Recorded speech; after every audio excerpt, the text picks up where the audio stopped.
जैसा कि आप सभी जानते हैं कि हम बात कर रहे हैं 11 रूल्स ऑफ लाइफ नाम की किताबों के बारे में, जिनसे हम ये सीखने का प्रयास करेंगे कि उस किताब से हम ऐसी क्या चीज़ सीख सकते हैं जिसकी मदद से हम अपनी लाइफ की कंडीशन को इस मॉडर्न युग में ट्रांसफॉर्म कर सके।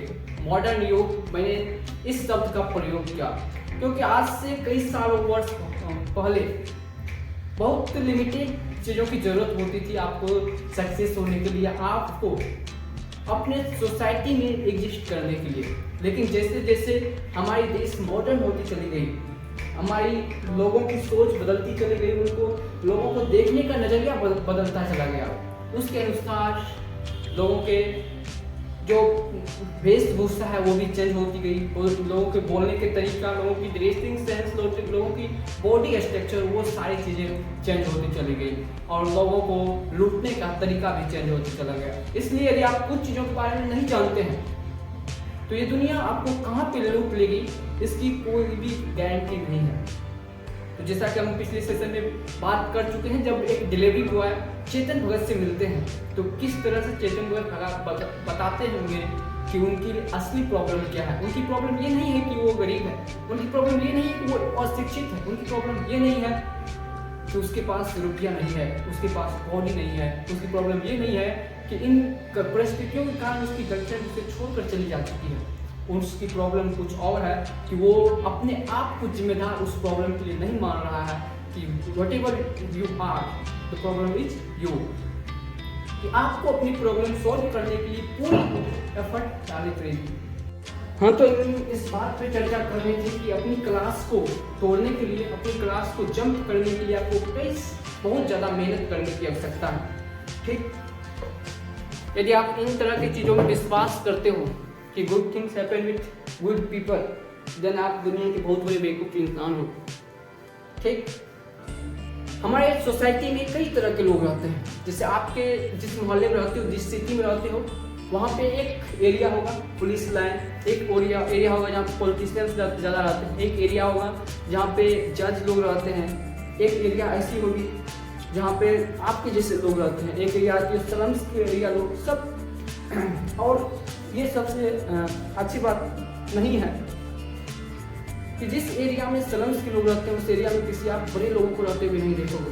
हर किसी का एरिया डिवाइडेड है। एक सारा एरिया न्यूज़ देखते हो तो उसमें देखते हो कि बॉम्बे एक तरफ बहुत बड़ा बॉम्बे है, उस एक तरफ गरीब बॉम्बे पूरा गरीब है। तो जो गरीब बॉम्बे है उसमें से अगर कोई अमीर होता है तो वो उस प्लेस को छोड़ करके उसमें रहने के लिए चला जाता है महल में। क्यों? क्योंकि they want that kind of environment. तो आपको एफर्ट मार के उस एनवायरनमेंट से बाहर निकलनी पड़ेगी। ठीक, इतनी सस्ती चीज नहीं होती है कि आप एक क्लास को जंप करके दूसरी क्लास में चले जाओ।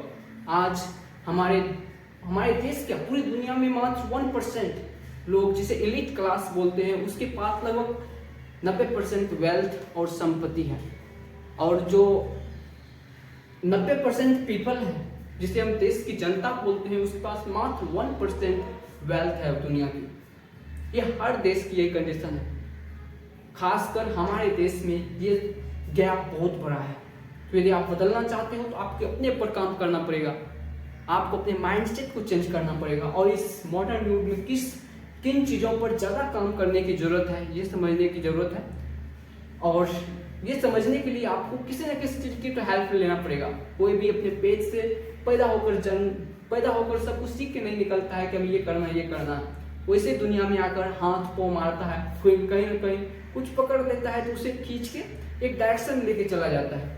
तो आपको भी प्रयास करना पड़ेगा कुछ न कुछ पकड़ने की। सिर्फ बैठे रहने से, गप्पे मारने से कुछ चीज़ें नहीं बदलती हैं। आप जिस एरिया में रहते हो आसपास के लोगों को देखो, क्या वो आपसे कम गप मारते हैं? उसमें से कोई भी आपसे कम होशियार नहीं था जिस एज में आप हो। यदि आप अपने आप को बहुत बड़ा तिस्मारखा समझते हो तो वो भी बहुत बड़ा तिस्मारखा समझते थे, लेकिन उसकी हालात क्या है आज? यदि आप चाहते हो कि आपकी हालात वैसा ही हो तो डोंट वरी, एक दिन वैसा ही हालात होगा। अगर उसी तरह की सिचुएशन, उसी तरह के माइंडसेट रखोगे तो। अगर मैं भी चाहूँ मैं जहाँ से आया हूँ उसी तरह की सोचूं, उसी तरह के लोगों को सुनूं, उसी तरह के लोगों में इन्वॉल्व रहूँ, उस तरह के लोग जो सोचते हैं, जो गाना सुनते हैं, जो मूवी देखते हैं, जिस तरह के लोगों से बात करते हैं, मैं भी उन्हीं तरह के लोगों से मैं इन्वॉल्व रहूँ, तो मैं भी वैसा ही रह जाऊँगा जैसा वहाँ के बुजुर्ग लोग हैं। मैं ये नहीं कह रहा कि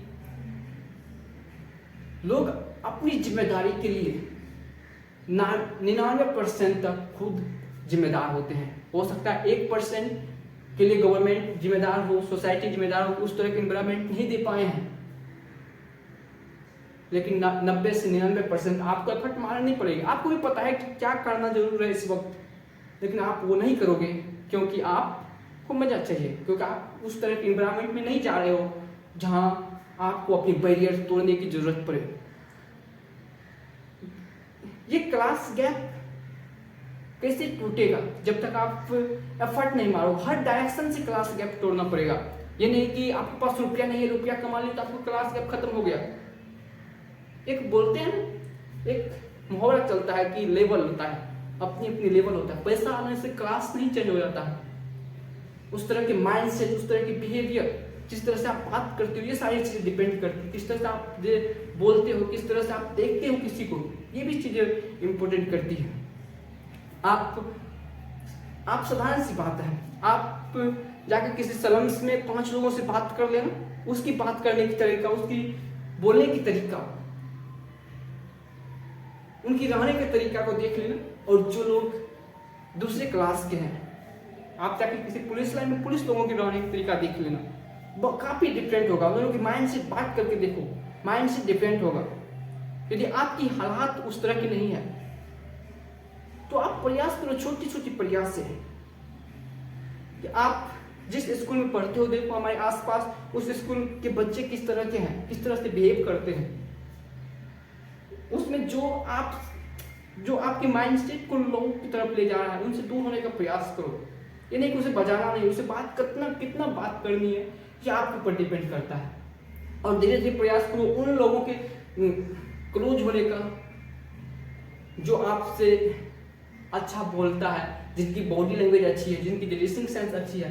यदि आप उनके क्लोज थोड़ी थोड़ी होती जाओगे, उसको देखकर आपकी चीजें बहुत अच्छी हो जाएगी। ठीक, क्योंकि मान लो कि मैं लुंगी पहन के जा रहा हूँ और मेरे साथ 1000 लोग लुंगी पहन के जा रहे हैं, मुझे कोई फर्क नहीं पड़ता। मैं नंगा जा रहा हूँ, मेरे साथ 1000 लोग नंगा जा रहा है, कोई फर्क नहीं पड़ता। वही मैं एक उस नंगा वाला ग्रुप को छोड़ के किसी और ग्रुप में जाता हूँ जहाँ लोग अच्छे से रहते हैं, वहाँ पे मैं सिर्फ देखूंगा यार मैं ही ऐसा हूँ, मेरा ही कपड़ा गंदा है। मैं नेक्स्ट डे क्या करूँगा, थोड़ा प्रयास करूँगा कि सर्फ नहीं किया वैसे ही पानी में उबाल के धो दूँ। इस पे मेरे पिताजी का एक लाइन याद आ गया। मेरे पिताजी कहा करते थे कि कपड़ा भले ही फटा हुआ काहे न पहनना, बट क्लीन पहनना। भले वही हर चीज पे लागू होता है। भले ही आप किसी भी एरिया में क्यों ना रहे, बट अपनी माइंड सेट एक नंबर के रखना। जब कोई भी आपसे बात करे तो लगे भाई कि क्या बात हुआ है, ऐसे भी इंसान इस एरिया में मिल सकता है, वो अपने आप पे गर्व हो कि आज इस इंसान से मिलने को मिला है।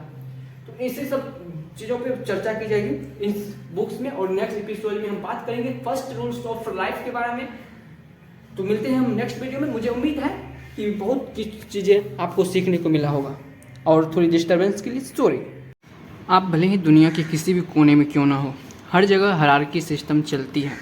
यदि आप एक कंपनी में भी काम करते हो, इवन यदि आप एक कॉलेज में हो, तो वहाँ पर भी हायरार्की सिस्टम आपको देखने को मिलेगा कि एक क्लास के बच्चे हैं, उसके ऊपर मॉनिटर है, टीचर है, उसके बाद HOD है, प्रिंसिपल है, उसके बाद VC है, और भी इस तरह के जो हायरार्की सिस्टम होता है। मतलब जितने भी लोग हैं एक सोसाइटी में, एक सिस्टम में, उसको एक हायरार्की सिस्टम के तहत एक स्टेप बाय स्टेप में बांट दिया जाता है। ऐसे ही हमारी सोसाइटी में जो हायरार्की सिस्टम है वो किस तरह से चलता है, उसी को समझने का प्रयास कर रहे हैं कि हमारे सोसाइटी में 3 तरह के लोग रहते हैं। एक होता है the elite class. Elite class कौन होते हैं? इसमें बहुत कम लोग होते हैं। दुनिया के मात्र 1% लोग, 1% जो पॉपुलेशन है वो एलीट क्लास में आते हैं। इनमें कौन हो गए? आपके ब्यूरोक्रेट्स, आपके पॉलिटिशियंस हो गए, जो बड़े बड़े पॉलिटिशियंस हैं, इंटरप्रेन्योर हो गए, जो बड़े बड़े मीडिया में के जो बड़े बड़े फेस दिखते हैं वो सारे इसमें हो गए। जो आपके देश के जो बड़े बड़े चीज़ है, किसी भी सेक्टर में जो बड़े टॉप पोजीशन पे क्रिकेटर्स हो गए, टॉप क्रिकेटर्स हो गए, वो आपके एलिट क्लास में हो गए। वो कितना है? 1% है। और यही 1% डायरेक्टली या इनडायरेक्ट रूप से पूरी दुनिया पर कंट्रोल करती है। ऐसा नहीं कि ये 1% आपस में मिलकर डिसाइड करता है कि दुनिया पे कैसे कंट्रोल करना है, लेकिन इनडायरेक्ट रूप से इसी के द्वारा पूरा सिस्टम चलता है, पूरा दुनिया चलता है। ठीक। दूसरी क्लास होती है जो इस क्लास के लिए, एलिट सिस्टम के लिए काम करती है, इसको प्रोटेक्ट करने का काम करती है। जैसे मान लो अगर एक मुकेश अंबानी है तो उसकी जो कंपनी है, उस कंपनी में चलाने वाले वर्कर्स चाहिए, उसके CEO चाहिए, CFO चाहिए। ठीक। तो उसमें बड़े बड़े इंजीनियर्स चाहिए, मेडिकल सेक्टर हो गया तो उसमें डॉक्टर्स होंगे किसी भी हॉस्पिटल में, तो वो आ जाता है सेकेंड क्लास में। सेकेंड क्लास द प्रोटेक्टर्स, यानी कि पॉलिटिशियंस है, देश के सिस्टम मेन कौन हो गया? बड़े बड़े पॉलिटिशियंस हो गए, मोदी जी हो गए, वो एलिट क्लास में आ गए। और इसको जो चलाने वाले होते हैं, जैसे कलेक्टर हो गए, DM हो गए, IAS IPS, ये सारा चीज़ सेकंड क्लास में आ जाते हैं, जो इसको इस सिस्टम को बनाए रखने के लिए, इसको हेल्प करने के लिए होता है, उसे बोलते हैं द प्रोटेक्टर्स। ये कितना है? इसकी पॉपुलेशन 9% के आसपास है। ठीक। जैसे डॉक्टर, इंजीनियर, गवर्नमेंट जॉब में जो हायर पोजीशन पर होते हैं वो सारे आ गए इस प्रोटेक्टर में। ठीक। ये किसके लिए? ये एलिट क्लास के लिए काम करता है। और इन दोनों क्लास के बीच एक बहुत बड़ा बाउंड्री होता है। ठीक। इन दोनों के बीच एक बहुत बड़ा गैप होता है, उससे क्या बोलते हैं? ये आयरन गेट बोलते हैं। एक थर्ड क्लास होता है, तीसरा क्लास हमारे सोसाइटी की होती है, जिसमें आते हैं वर्कर्स हो गए, स्लेव्स हो गए, हम लोग जिसमें आ सकते हैं। मतलब इसके ज़्यादा से ज़्यादा लगभग हमारे वर्ल्ड के 90% पीपल्स ये किससे? थर्ड क्लास से बिलोंग करते हैं, जिस पे रूल किया जाता है, जिसे आप जनता बोलते हो, इन सिंपल टर्म बोलते, देश की जनता है हम, वो जनता इस 90% में आते हैं।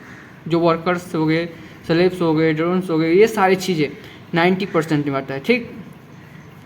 लेकिन वहीं अगर वेल्थ के दृष्टिकोण से देखें, ये जो 1% है, एलिट क्लास है, वो अप्रोक्स 90% वेल्थ को 90% वेल्थ पर कंट्रोल करती है। 1% 90% वेल्थ को कंट्रोल कर रही है। ठीक।